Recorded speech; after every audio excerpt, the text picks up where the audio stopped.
We will discuss today the anatomical classification of uveitis. We will start by the anterior uveitis. Anterior uveitis means inflammation of the iris and the pars plicata part of the ciliary body. So, we will discuss with you firstly the clinical picture of this disease. Firstly, the symptoms of the patient. The patient will complain from pain. It is the neuralgic pain and becomes dull aching pain, refers to the temple. This pain is due to irritation of the nerve endings of the iris and the ciliary body by the toxins of the inflammation. Also, the patient will complain from photophobia, inability to face light. Also, the patient will complain from watering of the eye and blepharospasm in the patient unable to open the lids with decreased vision and red eye.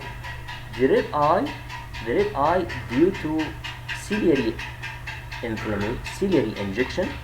This ciliary injection due to inflammation comes from inside the eye, but the conjunctival inflammation, it is due to inflammation of the conjunctiva. We should differentiate between conjunctival and ciliary injection. In anterior uveitis, the injection, it is a ciliary injection.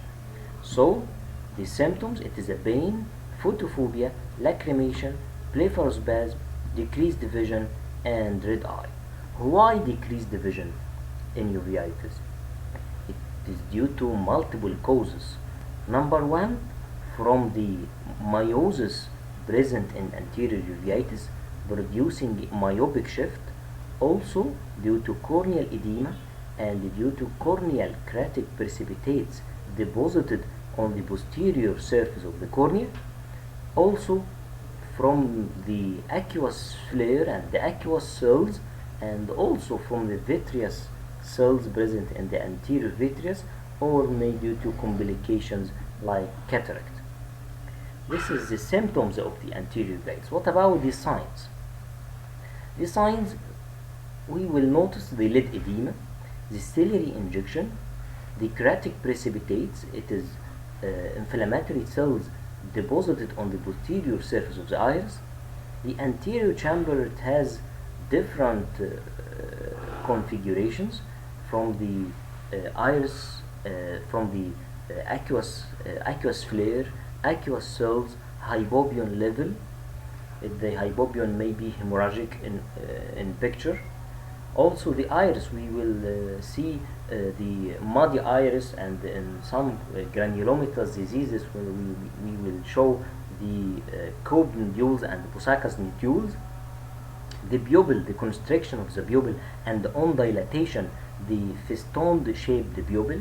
The lens, we will see in anterior uveitis the deposition of the iris pigment on the anterior lens capsule, and we will show the complications like cataract. Also the vitreous, we can see the anterior vitreous cells.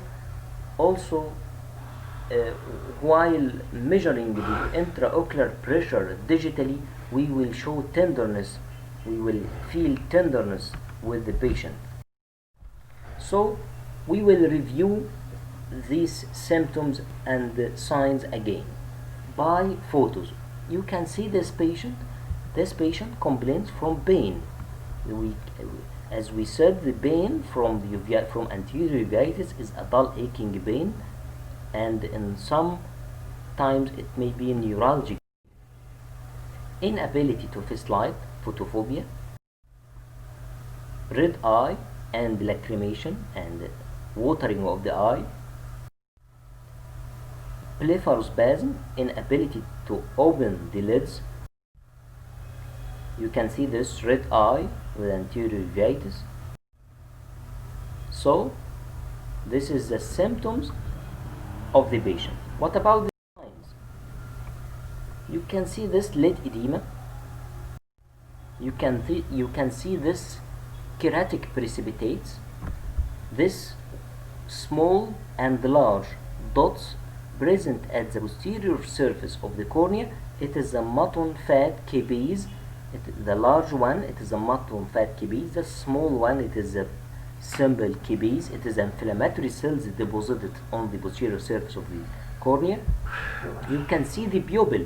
Here the pupil is irregular shape of the pupil on dilatation. We put a mydriatic eye drops. You can see the pupil unable to dilate effectively due to presence of posterior synechia.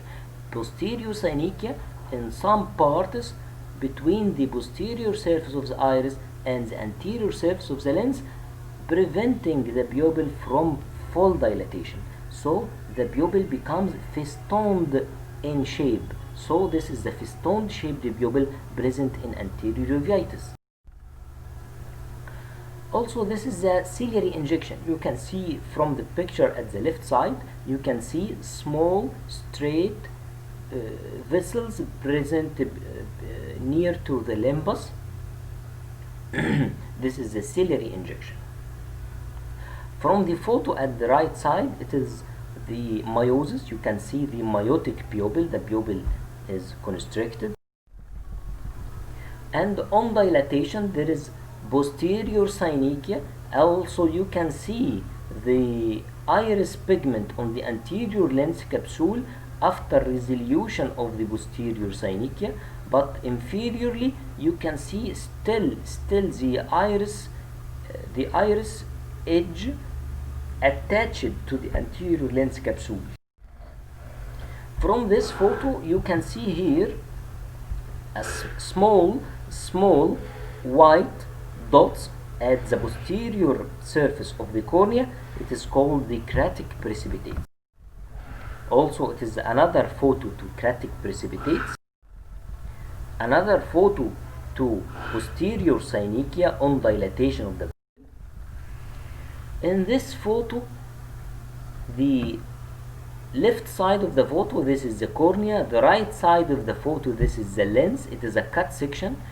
In between, this is the anterior chamber, in which there is white dots present between the cornea and the lens. It is the aqueous cells.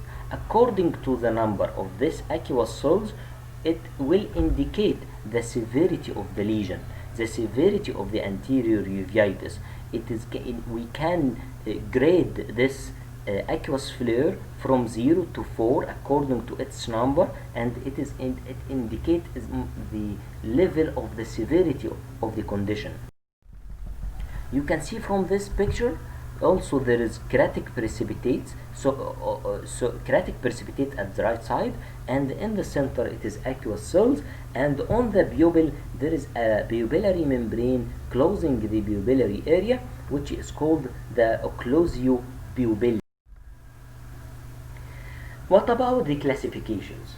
So we finished the clinical picture, we finished the symptoms and signs, and now we will go to the complications. The complications like synechia, secondary glaucoma, complicated cataract, iris atrophy, cyclitic membrane, endo or panophthalmitis, band-shaped keratopathy, atrophia bulbi, cystoid macular edema, and optic disc edema. You can see from this picture the synechia. This is synechia present between the posterior surface of the iris and the anterior surface of the lens. This is called posterior synechia.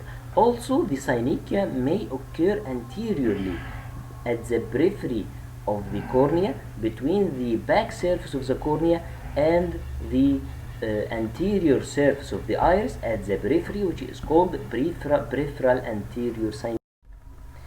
This is a complicated cataract. You can see the totally opaque lens.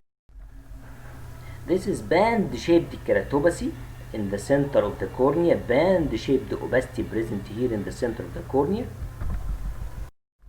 And this is patches of iris atrophy It is one of the complications of the anterior uveitis.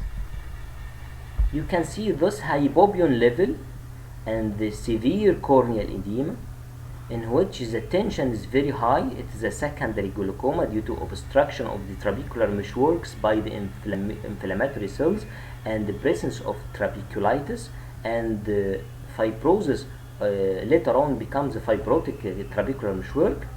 So this is a cause of secondary glaucoma after anterior uveitis. Also in anterior uveitis, the tension may be decreased due to hypotony, due to